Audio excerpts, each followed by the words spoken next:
Hello, and welcome to a special legislative update at METV. I'm Charles Clapsaddle, station manager for Manatee Educational Television, and it's my great pleasure today to welcome Senator Jim Boyd and Representative Will Robinson to talk about the legislative session that's fast approaching and to also give us some insight into what Manatee County can expect from the state legislature. Senator Boyd, Representative Robinson, thank you so much for joining us. It's deeply appreciated to take time off from your very busy schedule to talk a little bit to Manatee County citizens about what we can expect in the upcoming year. So Senator Boyd, first of all, I'd like to give you a moment or two to talk a little bit about what the success of the last legislative session, and there was a lot of stuff going on. Sure. Thank you, Charles, and thanks again for having us. I know Representative Robinson and I both look forward to these interactions and being able to communicate with the viewing public on what's important to them and what's important in Florida. Yeah, we've had a little bit of action over the past year. We had a regular session last winter, actually, followed by a special session, and then followed by another special session several weeks ago. Most important issue that we dealt with in this last special session in December was property insurance. Right. We can talk a little bit more about that later if you like, but as you know, homeowners insurance premiums have been crippling homeowners and the prices that are just not sustainable.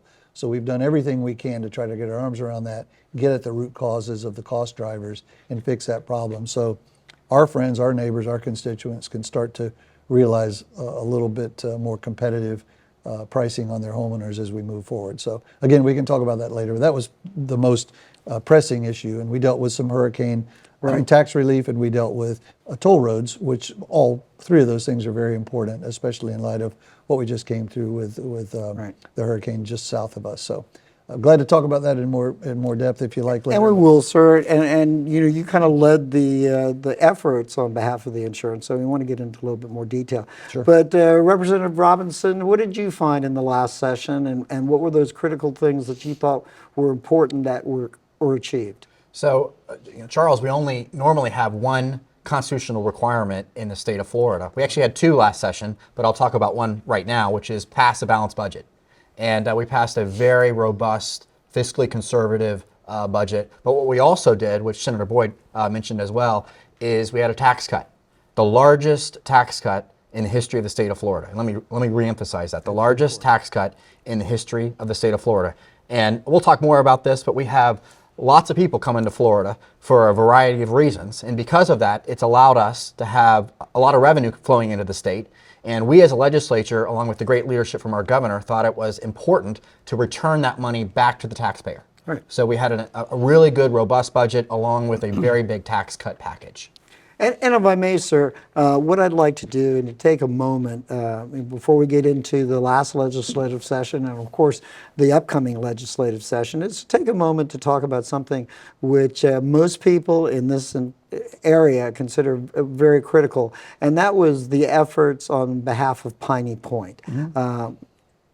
For most of Manatee County, they're very familiar with the pending disaster that was looming at Piney Point for many, many years. And it was kind of kicked down the road and kicked down the road. Nothing was really solved. And then incidents occurred where it was an environmental danger. Mm-hmm. And thanks to the leadership from the House and from the Senate, Manatee County was very fortunate to receive some relief in the way of funding to solve this problem once and for all. And what I'd like, gentlemen, if you have the opportunity, to talk about that process and how important it was and how critical it was and the efforts that were made to solve this. Sure.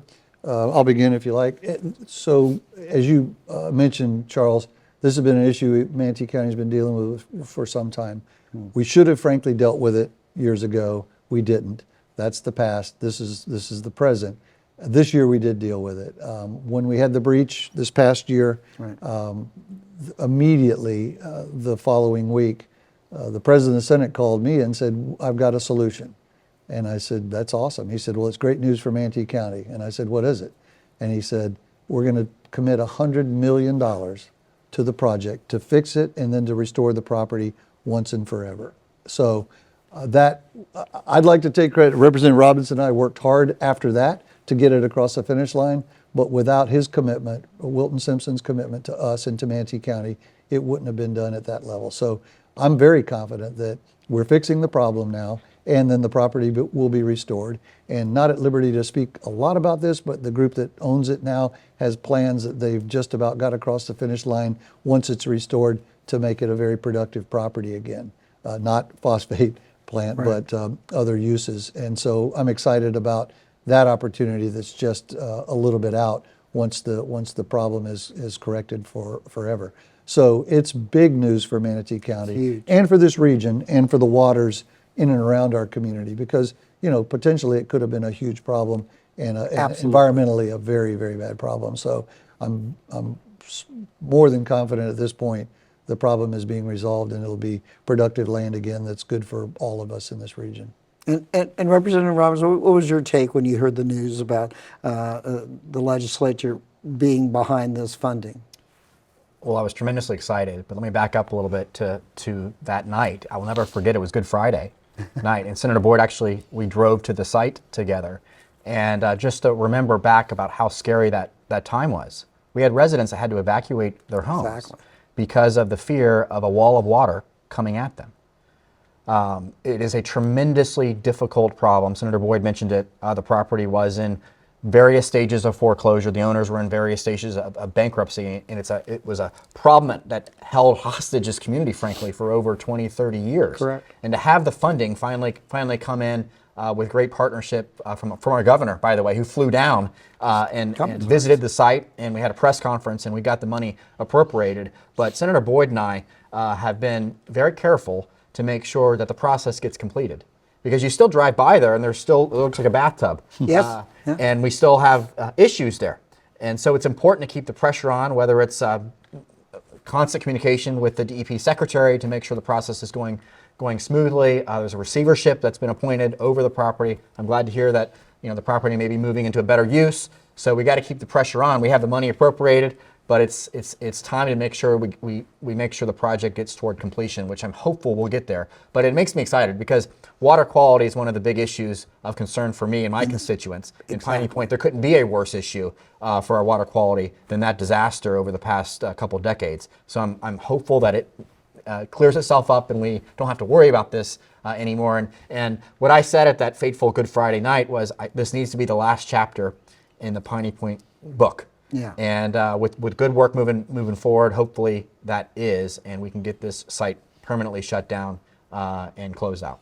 And if I may say so, Representative Robinson, you're exactly right. This is a long-term process. The water is being pumped out, is going deep well injection, and it's a long-term process. And oversight must be made, to make sure that the whole process is continued. But I want to take this opportunity and talk to Manatee County. Without the efforts of Senator Boyd and you, sir, Representative Robinson, funding might not have been forthcoming. Your efforts, talking with your colleagues, working with your colleagues about the importance of finally settling the Piney Point looming disaster was very important. And so Manatee County owes a great debt to the two of you for making sure that Piney Point is on the way to finally being solved and concluded. And thanks for your efforts on both of this. I know that the both of you are kind of background people and you like to be behind the scenes, but your efforts to secure $100 million for the safety of Piney Point is a significant achievement, and I think you should definitely both be recognized not only for leading the effort, but making sure it was successful. That's very kind of you, and we both appreciate that. Teamwork generally pays off, and with the President of the Senate, with the Speaker of the House, and certainly the Governor's support and leadership on the issue, we were able to get it done. And Representative Robinson and I, of course, worked it through the process. Right. But honestly, it wasn't hard to convince our fellow members that this was something worthy of the investment in terms of not just Piney Point, but the surrounding region that would be very beneficial for the whole Tampa Bay area. So thank you for your kind words, but it's and- definitely a and team effort. It's really a fact, and again, congratulations on securing this. And Manti kind of owes you both a big debt of gratitude for securing this. And if I could just jump in real quick, I mean, Senator Boyd and I, it's certainly a team effort, as Senator Boyd mentioned, and we really worked the Tampa Bay legislative delegation. yeah. And you don't know how powerful that delegation can be. And frankly, water quality is one of maybe the few issues that brings Republicans and Democrats together. I had Diane Hart, a Democrat from Tampa, working with me on it. So we worked together to get this issue solved on behalf of all the area. And you can be proud of all your representatives and senators in the Tampa Bay region. Very good point. Right, and thank you for saying that, because it is truly a team effort. Thanks to you. But with that problem solved and being solved, and as you move forward, you moved into the last legislative session, and it was a very busy one. You know, as you mentioned, Senator, you had 2 special sessions, which we'll talk about. But the key issue that came out of the last legislative session was insurance. And there was a lot of, and as you mentioned in your opening remarks, there's some critical things that had to be looked at and solved and kind of remedied on behalf of not only what's existing now, but towards the future. You want additional insurance companies. You've got to take the burden off of citizens. Insurance is another issue. So if you can explain how you looked at the problem and how you created a strategic plan that moved into legislation. Sure, and it'd be very easy to get deep in the weeds on this, and I'll do my very best not to, and I'm sure you'll give me the hook when the time is right.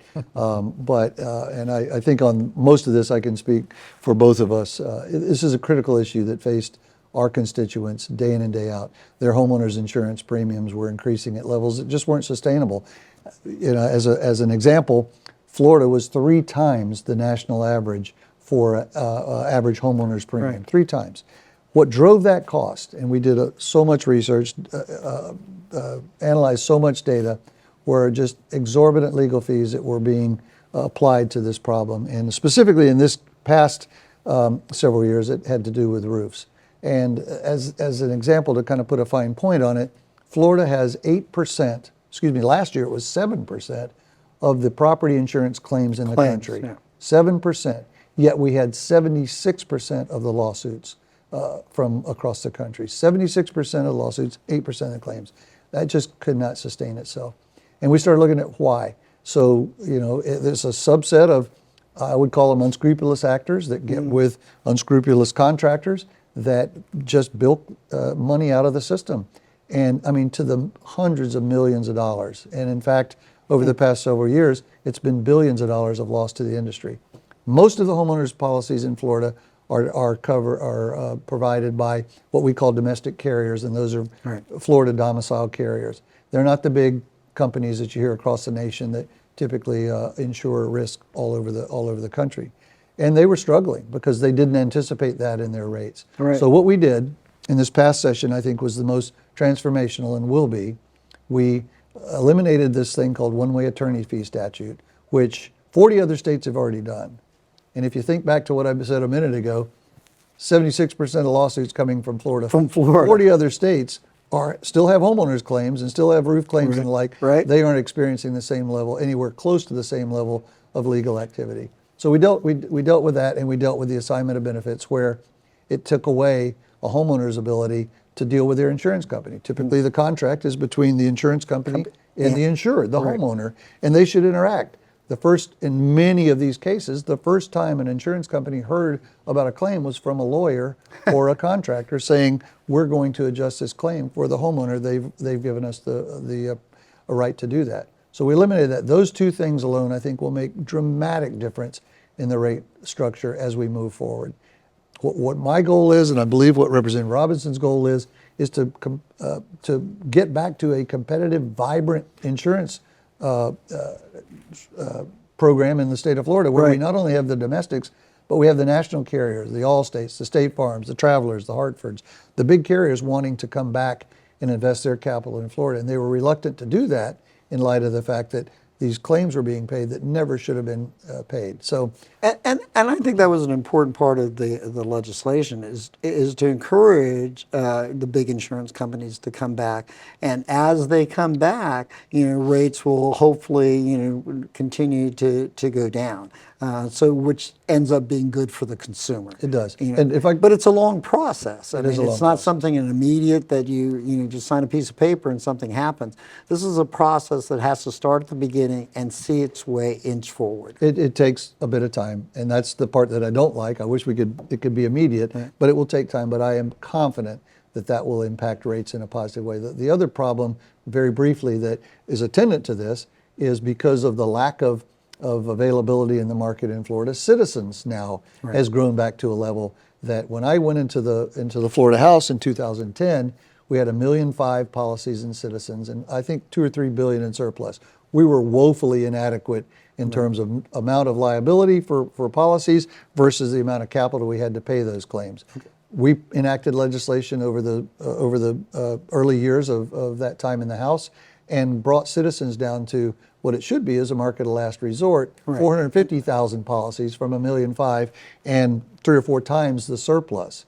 Now, at the end of this past year, we're back up to about 1.2 million policies in Citizens, and we thankfully have adequate surplus right now.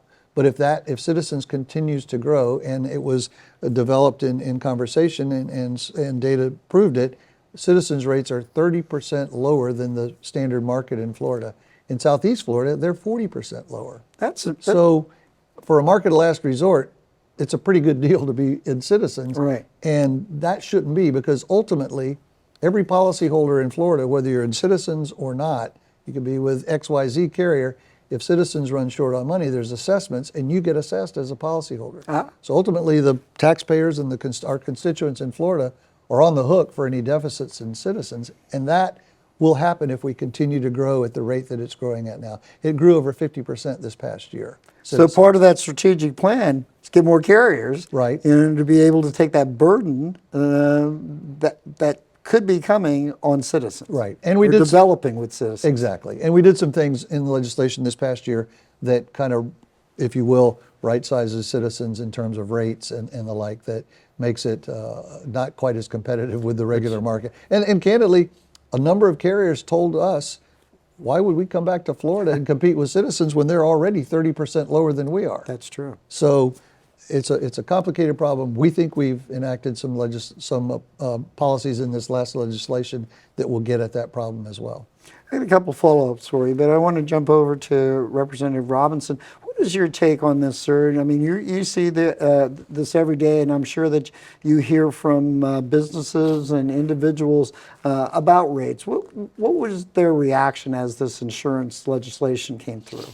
So thankfully in Florida, we have in our Constitution that we cannot enact a state income tax. This insurance costs are becoming our new state income tax in Florida to a lot of people. It's a tax that you don't see necessarily today or maybe yesterday, but when you go for renewal, you do. And it didn't happen overnight. It happened maybe over the past 10, 15 years. And think about it, I think since I've been in office, we've had 5 special sessions. 2 of them have been devoted to property insurance over the past 6 months or so. My good friend Senator Boyd has led on both of those on the Senate side. And we've done some great work. Unfortunately, like you said, I wish tomorrow the rates would just start dropping. It's just not how the market works. Like, think about a huge ship, turning around a ship. Exactly. It takes a little bit of time.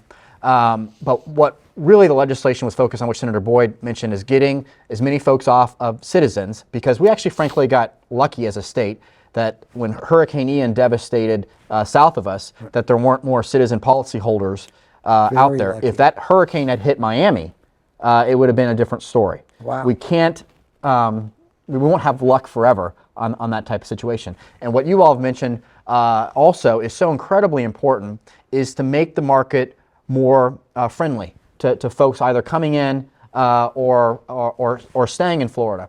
Because you think about it, I've had a lot of constituents reach out to me. Will, I'm calling my insurance company and there's no other people to call. So we're trying to get other folks here So you can make those calls, and someone across the street quotes you $2,000, and then someone down the block quotes you $1,000. Now you have options. Right now, folks don't have options, and they just have to go and bear it with a 30%, 40% rate increase, and that is unacceptable and unsustainable. So I'm proud of the work that we have done. I think we have a little bit more work left to do, and we got to keep turning that ship around. But this is a strategic plan. I mean, this isn't short term at all. This is something that, as members of the legislature, you're going to look at, 10 years, 5 years down the road, and see how you can evolve this process to make it eventually better for the consumer, which is the businesses and the consumer. Absolutely. Like I said earlier, we didn't get into this mess yesterday. Overnight, yeah. It took a period of time, and so it's a sustained approach. A target approach with legislation. Both of those sessions had really good bills that passed, and the governor signed them. And we've been looking at this, as Senator Boyd said, for years on how to solve the problem. Now the question is, why didn't you solve it years ago? Right. That's part of the sausage-making legislative process. Thankfully, we have a strong governor. This is a very critical issue to the governor. He's led on this topic. So leadership matters. And I'm very pleased what we've done, but I still do think we have some work left to do. And final question, Senator, if I may, and you may have touched on this, but I'd like for you to talk a little bit about reinsurance and why that's a critical part of the insurance strategic plan, and what's being done with the legislation that has already passed, but what do you see for the future with reinsurance? Yeah, reinsurance is a critical component of the insurance market in that, and especially with the domestics, although the large carriers have the same needs, but they are able to, our Florida carriers are able to cover a certain level with surplus and capital that they have of claims. After that, they buy insurance themselves, which is reinsurance.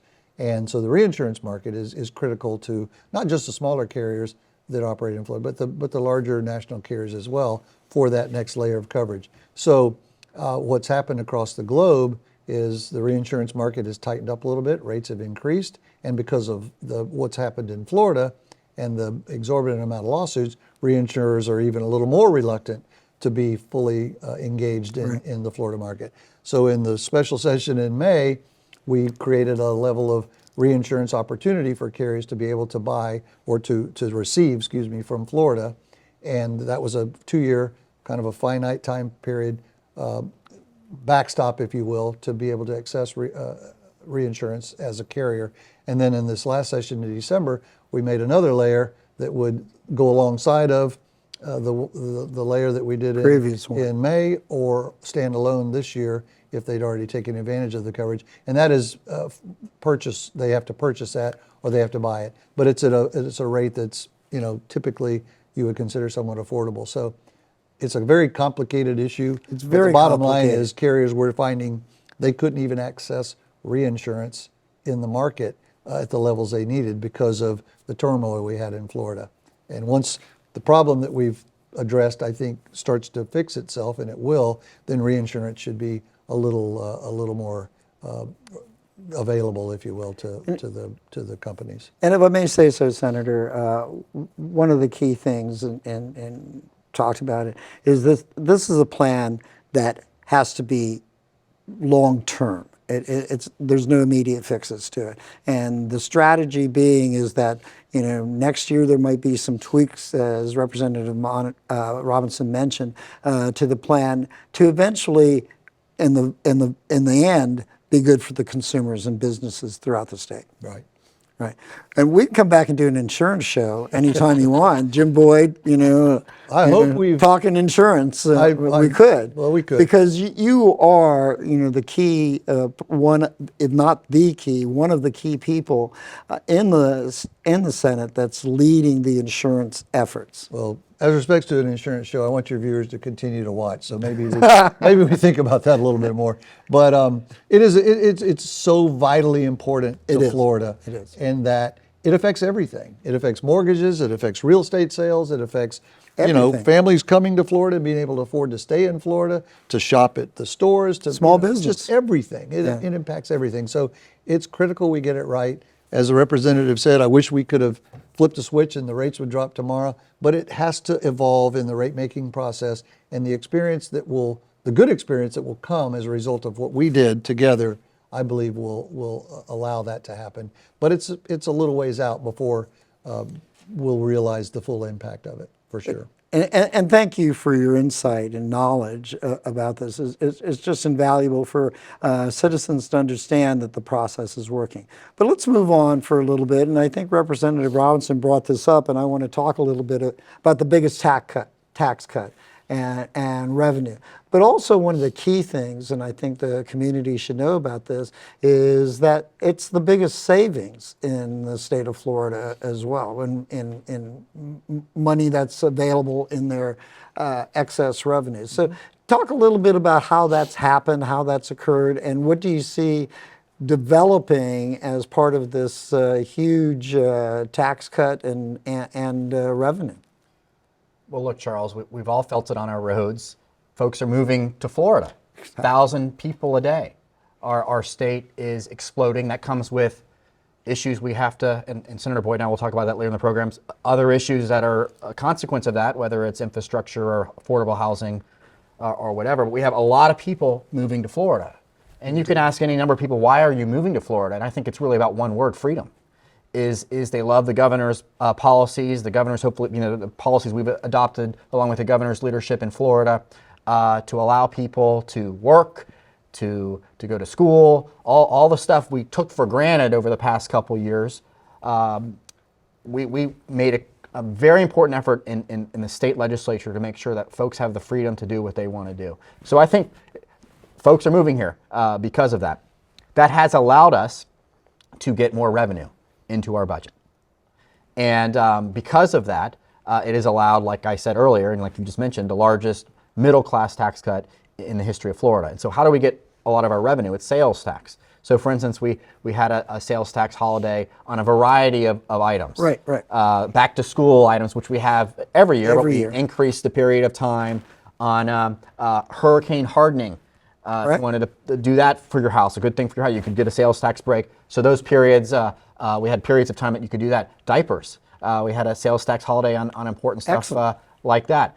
We can't do a lot in the legislature with the Biden inflation and the cost of goods that's coming out of because of the policies, the bad policies that are coming out of D.C. and certainly the increased interest rates, which are crippling folks that are on a mortgage or on a car loan. But what we can do is bring the cost of stuff down in Florida, whether it's sales tax or work on insurance issues or work on property tax reform, figure out ways to get the costs that we can control down. And having a robust, and the governor actually came to Bradenton a couple months ago and announced his plan, which is an even bigger tax cut than last session. Now that has to go through the legislature. We have to do our thing, but we're hopeful that even this session is even bigger because of the policies I think that we have put into place to have people really want to move to Florida and folks want to stay here as well. Remember during the Great Recession, we actually had people leaving Florida. That has not only turned around, we have Florida for the first time, I think since the 1950s, has the highest rate of growth of any state in the country. That's amazing. It is absolutely amazing. It's not California, it's not other Texas, it's not. No, it is Florida. They are moving to Florida. That comes with problems, and we'll talk about that a little bit later. But I'd rather be there, which allows the revenue to come in and flow into Florida, and then conservatives like Jim and I, along with the great leadership of our presiding officers and the governor, to return that money back to the taxpayer so we can do a little bit to relieve them of the higher cost of what's going on in our general economy here. And I think, Representative Robinson, you kind of hit the nail right on the head, is that you want to return this to the citizens, to your constituents. So basically it's their money, and if they can use that return from a tax cut, then it's better for them. That's better for their personal economy. Absolutely. And Senator Boyd mentioned as part of the package that we had last special session, folks have to commute. And they're paying a lot of money, whether it's your SunPass fees over the Skyway. Whatever. 50% of that can come back to you as part of this bill. I think you have to go over 30 trips over a period of time. Right. So it will also help those commuters. I have an employee that actually works for me that has to go over the Skyway Bridge and pay that $1.50 or whatever it is there and back. And that is really tough on Floridians. And so just having a little bit back to them, along with other targeted tax cut packages or issues that we'll have this upcoming session, is going to do, I think, great work for all Floridians. Senator? So I think it was $1.2 billion tax cut, $1.2 billion tax That's- cut. And I know Representative amazing. Robinson and I feel the same way. This isn't government's money. This isn't the politician. This is, as you Taxpayers. said, the taxpayers' money. So every time we have a chance to put money back in taxpayers' pocket and lessen what the government takes, I think is a great day. I can remember when I was in the House, I was chairman of Ways and Means, and our tax package, and we've cut taxes every year since I've been in the legislature, which is 8 years in the House and now 2 years in the Senate. The tax package that we had through my committee was like 300 million, a little bit less than 300 million. So this is 4 times. That's four amazing. times It's amazing. what we did back then. So It really is and amazing. to the representative's point, I think the governor and the legislature are looking at another way to reduce taxes this next year as well. All the same while, at the same time, we have increased our surplus in Florida to 22 billion or so. We Which paid is down another a couple amazing billion. fact, We you know. paid down a couple billion in debt. I mean, Florida is in great shape from an economic point of view. The rating agencies are giving us the highest ratings, and that's good for every Floridian, because in the end, it'll take less to run our government. That'll be more money in our constituents' pockets, which I think is what we all ought to be focused on. As well as businesses too, which Yes. I think you want to grow small and large businesses throughout Absolutely. the state. So if they see these tax cuts emanating from the legislature, it's important. It encourages business to develop. It does. Representative? And one interesting story, I think it was out of New Jersey, the wealthiest person in New Jersey with his company who just got sick of the liberal policies and lockdown policies in New Jersey, I think it was New Jersey, it may have been Connecticut, moved down to Florida. And because of that, they had to schedule a special session in that state legislature because they didn't have enough money. They were depending on that person's company so much. They needed that revenue. They had to do a special session to figure out a way to offset that lost revenue. That is what we're dealing with in Florida. We're having great people coming here and companies moving into Florida because they love our economy, they love our freedom, they love our ability to let you work and do what you can in our economy, and hopefully we will continue that over the next few weeks. And that's a great point. And to add to that, and we've used this before, and I'll use it again, as an example, all of the people coming in, a lot of them from the Northeast to Florida. New York, and we've used this example last year and probably the year before. New York's budget is twice what Florida's budget is. We have about the same number of people. We have 22 plus million. They have 19, 20 million, somewhere in that range. So we're about the same size, give or take a little bit. Their budget is twice what Florida. So taxpayers in the state of New York are paying twice what Floridians are paying. So no wonder we're having 1,000 people that want to move here. What I always love to say, do you think a New Yorker has twice the quality of life Right. that a Floridian has? No, I would say no, maybe half. So the policies that they are doing in New York obviously allow for more taxes, more regulation, and folks do not like that because we have New Yorkers coming to Florida as well. And I always look at that, if you're a small business owner with, a dozen or so employees, you're looking for opportunities that, will help you allow your business to grow, but also without paying through the nose, in fees and taxes. So We had one, I know we need to move on, but there's lots of examples. We had one restaurateur from New York that had just had it with closures and with people couldn't come in and this and that and the other, making it onerous on them and impossible for them to run their business. They moved to the island, started a restaurant, and I believe brought 13 or 15 of their, we learned about this a year or so ago at the Restaurant Lodging Association breakfast, regional breakfast, and brought lion's share of their employees down here. Down here, they came with them and opened up, and they love it here. And they just said, simply because we can open, we can run our business, we can make a living, and we can pay our employees. I think that's that's emblematic really of where we are. indicative of the attractions that Florida has. It's a great place to live. It's business friendly. It has a great real estate availability. But I want to move on to a couple of things because even though how busy you are. You're in committees, I'm sure, coming up pretty soon before the session starts in March. But I want to talk about two, what I think would be important issues that are coming up for you to be able to deal with. And one of them is infrastructure, transportation. And then the other one is a critical issue that's been around for quite a period of time, and that's affordable housing. So why don't we start with affordable housing, and where's that on the scheme of things as you move forward into this new session? Sure, I'll briefly address that, and the representative may want to as well. One thing, let me say this up front. We're at a very good time where the Speaker of the House, Paul Renner, the President of the Senate, Kathleen Passidomo, and the Governor agree on a lot of things that are important to Florida. And that's important because, you know, we never want to get into these skirmishes with the House and the Senate and, you know, this or that, and then the Governor, you know, who wins at the end of the day. What we want is Florida to win and the taxpayers of Florida to win. And affordable and attainable housing is critical to our economy. The Senate President has made it a priority of hers.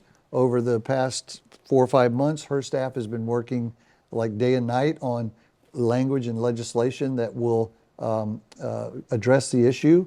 We haven't seen it yet. They briefly had a workshop on it in the Senate committee last week, Community Affairs, on some concepts that the Senate is looking at. I believe the House is on a you know, parallel path with us. And so that's going to be a big issue, and it's going to get a lot of attention. Right. And I believe it's going to yield some very positive results. I mean, some simple things like rezoning. You know, if there's an area that has just been hard to get anything going in that area, let's talk about a streamlined zoning process that doesn't complicate or throw barriers up for developers or investors that want to bring affordable, attainable housing. So lots of components that attach to it, but it is a priority of the Senate, and I believe a priority of the House to truly address this and make a real difference this session. And as you said, we're starting now. We're in committee weeks as we speak. Next week will be a committee week, and the following week, and then February we'll have 3 weeks of committees, and then session starts in March. So it's all starting to ramp up in a pace that you know, to the session where we'll get things done. But I believe it's going to be a very productive year in general, but certainly in the housing space that needs to be done. Representative Robinson, you know, you've been involved with affordable, attainable housing for a while now. What's your take on this, and what do you see as your efforts as moving forward?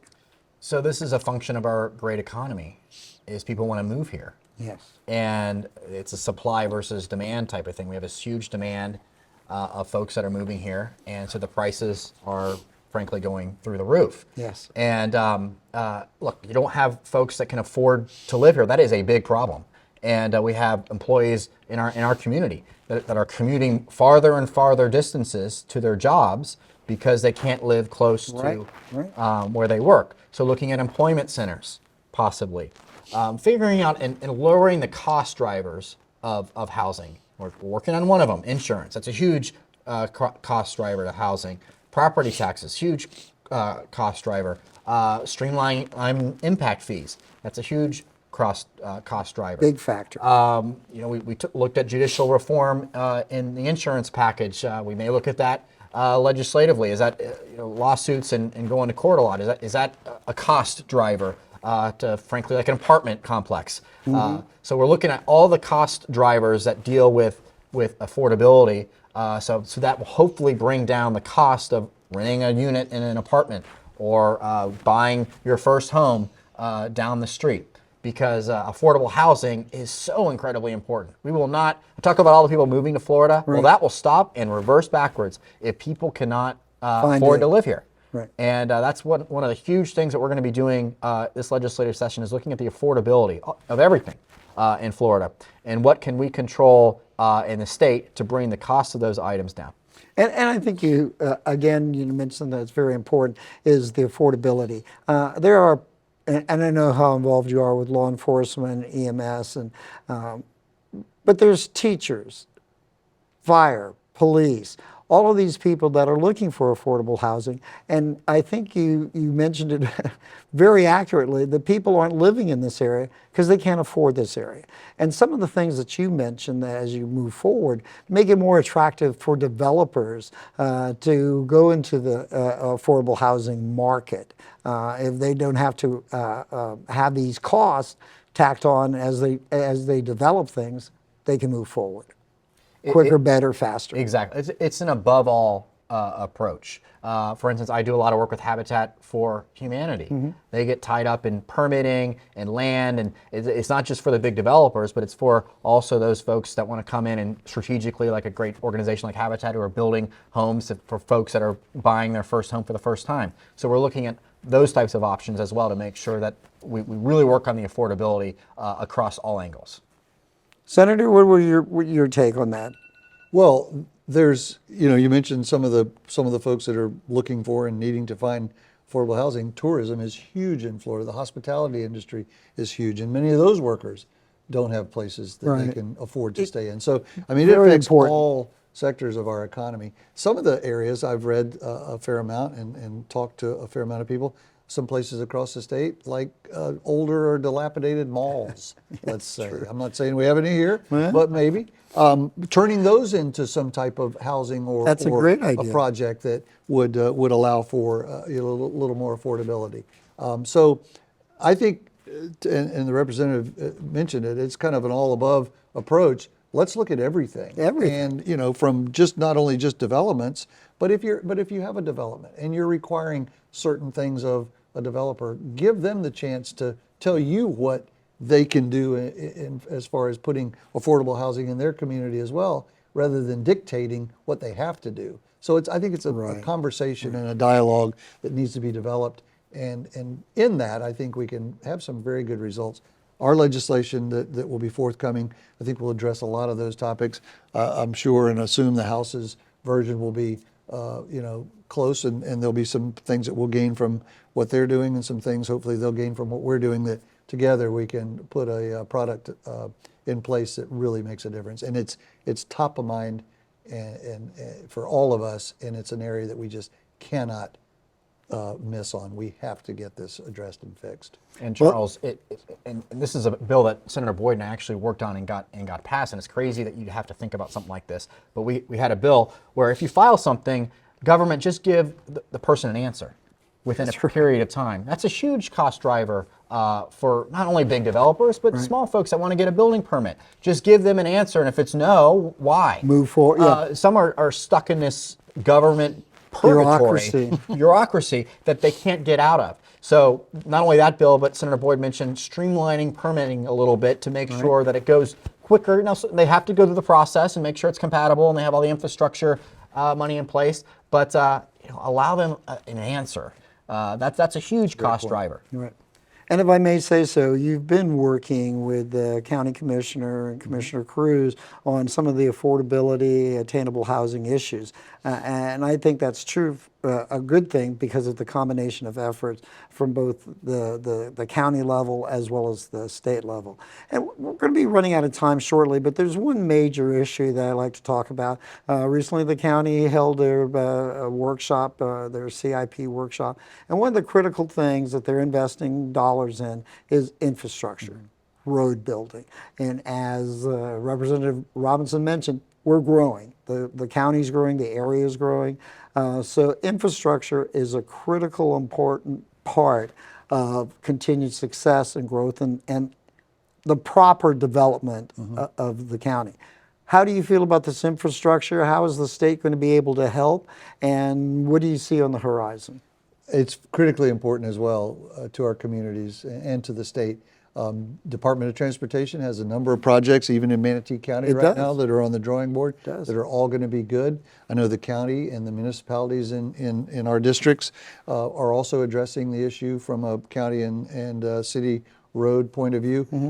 There will be monies available on certain projects that the representative and I will be able to draw down from Tallahassee. Excellent. That's, you can't ever guarantee that, because we're all 120 House members and 40 senators are fighting for the same pot of dollars. But I have a good feeling about our ability to attract some of those monies to come home that will help augment or support some of the things that locals just can't quite get done themselves. So it's another area that I think everybody's thinking about, everybody's talking about, the governor's talking about it, and it can be done. I mean, as evidenced by with Hurricane Ian, where the bridge be bill, done. which still just amazes me that normally that would take weeks, months, or longer to accomplish, and within 3 or 4 days, they had that thing open. And then that's a function of a leader that says this will be done, and the people that are working for that leader get it done. And it's not that complicated, but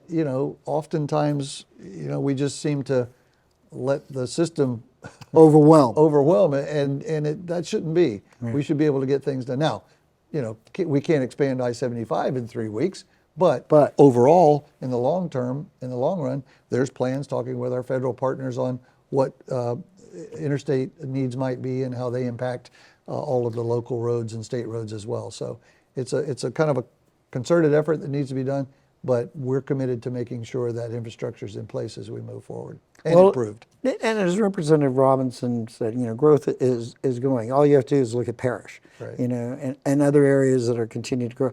What's your take on this infrastructure? You see it on the ground most every day, and you can see the need has been there. Now we need to play somewhat of a catch-up to develop that infrastructure so people can get around without having to wait an hour, hour and a half to absolutely transport it themselves. feels like we always are playing catch-up. And that's why I am so pleased where the speaker and I believe the president is going to be. Many times when I listen to the presiding officer or the governor come in, when they come into the House chambers, I have a little pad and I jot down what they emphasized. Speaker Renner emphasized future-looking infrastructure needs and water needs. That was one of his big priorities. I think that's going to be a huge priority in the House. We seem to be so reactive.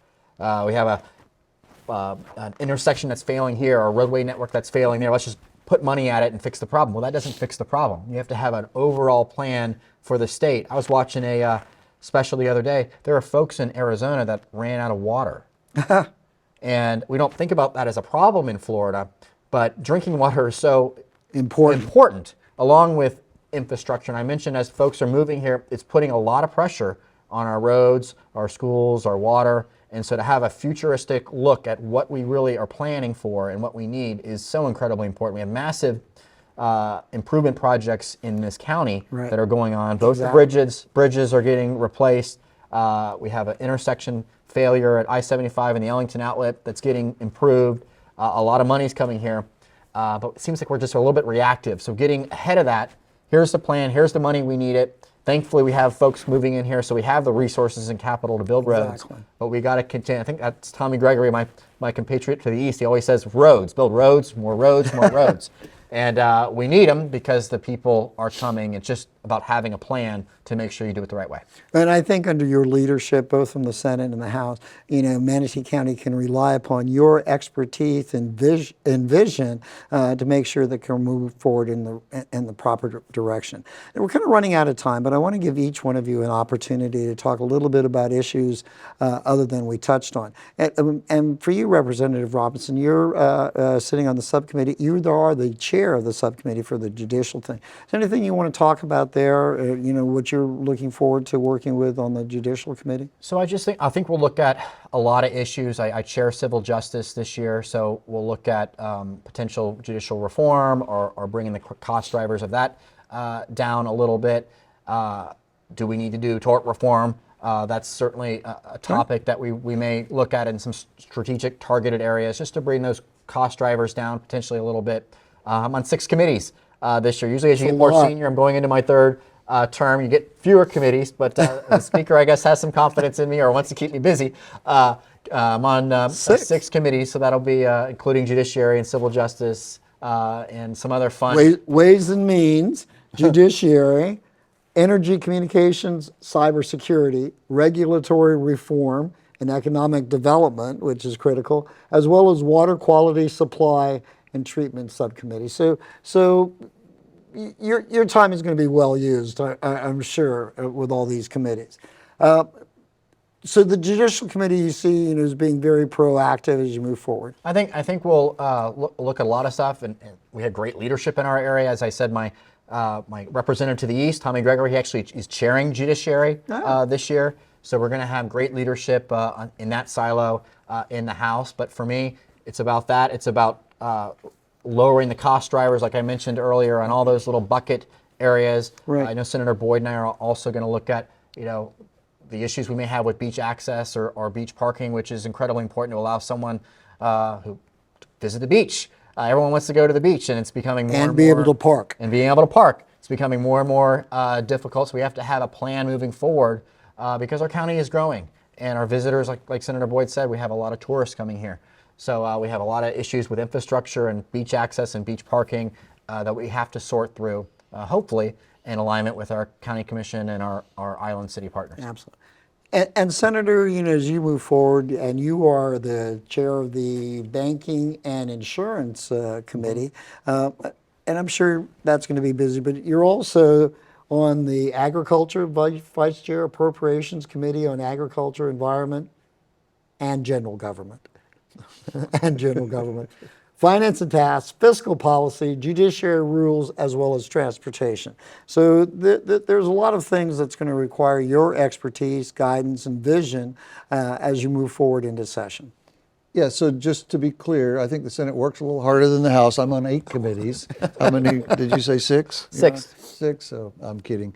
Yeah, there's a lot of issues that'll come before the committees I'm on, and certainly the committees that Representative Robinson on that are critical to Florida. What I will tell you, and what I'd like the viewers to understand, your delegation works very well together. We have got an incredible relationship, and coupled now this year with, I think, a very good relationship with the Speaker of the House and the President of the Senate, and certainly the Governor, that we're going to accomplish a lot for Floridians this year. There's a lot that needs to be done. There's things we haven't even thought of probably that will come up during session that we'll have to address. But it's going to be a very active and vibrant session. I hope from my banking insurance perch, we've dealt with the insurance component now, I think, adequately. Let's look at some other things that might be necessary. There's some banking issues that might be important to consider, and some with the cryptocurrency and some of those things. There's always activity in that arena that we need to look at. And then the other committees I serve on, agriculture. I every year almost beg to be on the Agriculture Committee because it's so important to Manatee County and Hillsborough County that I represent. We have so much ag in this area that People don't realize that. They look around and say, well, agriculture isn't that important, but it is. It's vitally important, and it's whether it's dairy farms and our friends in the dairy business out east suffered immensely during the last storm, to the cattle farms, to the vegetables, just citrus. There's so many things that ag touches. So I'm excited to be on that committee. We've got a good new chairman of that's leading the charge. So that'll be fun to address the issues that are important to feeding Florida and our country and even the world to some extent. And gentlemen, if I may, I just want to say that Manatee County is indeed fortunate to have a legislative delegation that works so well together. But Manatee County is a vibrant community. It has a very robust port that's growing. It has a very active and growing airport, and businesses developing throughout the county. So Manatee County is very fortunate to have that leadership that you can provide as you move into the session. We have, in the next few days, I believe, coming up a legislative delegation meeting that you'll be presiding over at the Braden City Hall. And I'd like for you to just take a moment or two just to talk about that and why that is important. Because you get dozens of organizations that actually come and talk about their organization and why they need funding. Why is that important for you to hold that, and what do you look for as people approach you and request funding? Okay, I'll give you my take, and then certainly the representative can. I like it because we kind of hear everything at once, and all of us together hear the same message. Certainly we welcome our constituents and organizations that are important to our community. Come and talk with us anytime, either here or in Tallahassee. But when they come together in front of our delegation, so we can hear what's important to you. We can talk about and have questions about what's important to them. It kind of makes it a more consolidated approach. And then we can go to Tallahassee and try to fight for the things that we think are important for our community. So that alone, I think, is one of the most important elements of it. And I believe you made the comment, you get so many organizations that are asking for so much funding, but you have the entire state asking for it. So there's only limited expenditures that you can do. So you have to look at each and every organization very carefully and see how best you can serve them. Well, we have to look at what's not just good for our community, which we represent and we're going to fight hard for, I promise you, but also how that plays with the state of Florida. I can remember Dean Cannon was the speaker when I first came in to the House, and he said, now you represent, then 150,000, 160,000 constituents in your House district, but you also represent 21 million Floridians. That's true. So how does your district play with that 21, and what's good for you, is it going to be good for them? Certainly, as I said, we're going to fight for what's important for our community, because I think that's what we should do, and that's what we were elected to do. But also, we need to think about the broader picture and how that impacts Florida, because in the end, it's implications in Jacksonville may affect throughout the implications state. in Manatee County. So. Very much so. And Representative Robinson, you know most of these people that will come before the legislative delegation. There's great organizations, many terrific nonprofits that'll come. What do you look for as they're making their presentations? Is it a need or a want, to be honest with you? Yeah. So our staff does a wonderful job. They prepare binders for us. And it's that thick of all the groups coming in front of us, what their priorities are, what their funding requests are. And maybe I shouldn't have mentioned that we have a lot of revenue coming into Florida, because those folks are going to hear that. But we have to make decisions. We can't fund everything. There's a lot of great need, a lot of great organizations, but for me, I try to prioritize what those, in that big booklet, which ones are really important to our community, because Senator Boyd is exactly right. It's not just about Manatee or Hillsborough or Sarasota County. We'd like it to be, but there's other counties in the state, obviously. And look, they stepped up for us and helped us get Piney Point funding, just like we stepped up for them. We had a big Hurricane Michael package. We will have a big Hurricane Ian package. I mean, those folks are really suffering, not only in our community, but down in Sarasota South. So we got to take care of other parts of the state as well as we advocate for our local issues. But we still have to prioritize. And so that's what I look for when those folks come in front of us at our delegation meeting. If I could add could I add one Yes, sir. thing? I know we're short on time, but one thing I've kind of preached since I got into the legislature in respects to the local community, but it goes broader than that, is to the representative's point, where is there overlap in the community? What if there's organizations that are asking for the same dollars that are doing the same things? Where can we consolidate? Where can we provide this set of services in this group and this set of services, so everybody's not competing for the same dollar for a little piece of the pie? And I say that to here, but I also say that when we have private meetings or individual meetings with these different constituents. Look at ways you can work together and maybe consolidate some services that are still serving our community well, but we're able to fund in a more significant way versus a little bit here, and here. And that's a good consideration. If you can combine efforts, maybe the combined effort is more impactful. It could be. So, gentlemen, I'd like to give each one of you a moment or so to do a final comment. What you're looking forward into the news session, what Manatee County citizens should know about your level of efforts that you're going to be doing, and also what they need to know about your efforts on their behalf. Well, Charles, I guess I'll start first. Yes, sir. You may. Well, it was a pleasure. We've done this now a couple times. We have. We got to keep doing it. Maybe invite us back after session to see what we predicted actually happened. And Senator Boyd is exactly right. There will be an issue that we don't know about that pops up during session. I'm confident of that. We didn't know about COVID. I remember going into session before that hit. So we got to not only have our priorities in place, but to be proactive on that issue that comes in front of us to make sure we're ready for it. And the great thing about Florida, we have great leadership. House, Senate, Governor, we have great leadership in our cabinet. I have great confidence that we'll tackle whatever issue that this community needs with the utmost intensity. But also, reach out to me. I'm on will.robinson@myfloridahouse.com. Email me. That's important that we know what your issues are. We talk about delegation. Sometimes little changes in the law that we didn't think about come up during delegation. So I love hearing from my community to understand what their issues are. I don't know everything. I got to hear from them to see what's really top of mind. And so I encourage them to reach out to my office, come to delegation. We'd love to hear from you. I think we're going to have a great session, but I need the input from those folks out there to make sure we know what your issues are. Thank you, Representative. Senator Boyd, final comments, sir. Sure. Oh, well, thanks again. As Will said, thanks for having us. It's always a lot of fun and a privilege to be on your show and talk about the issues that are important to our community. I would just kind of reiterate some of the things that my colleague said.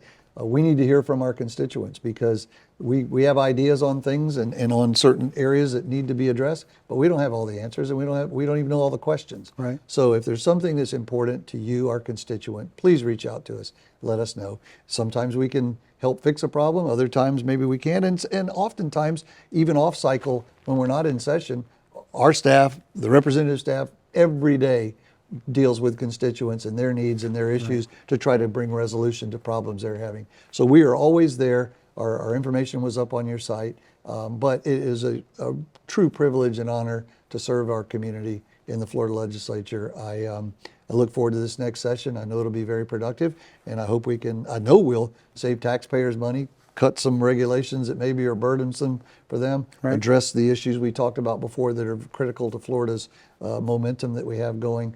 And I expect at the end of this session we could get back together and say we had a pretty productive session that was good for Florida. But please reach out to us if there's areas that are important to you that we don't perhaps know about or haven't heard about. Senator and Representative, I would just like to say you are very responsive. You're very responsive to your constituents, to business, to local government, to see how best you can continue to serve them. And Manatee County is very, very fortunate to have two representatives who are so knowledgeable, proactive, and dedicated to helping the citizens, not just of Manatee County, but throughout the state of Florida. And I would suggest that, you are not politicians in the sense of the word. Both of you are true public servants. And Manatee County, again, is very fortunate to have your abilities as we move forward. And thank you for joining us. Thanks, Charles. That's very kind. Thank you. And thank you for joining us on this special edition of Legislative Update. Please watch on YouTube and on METV channel for the replay of this program. Thank you.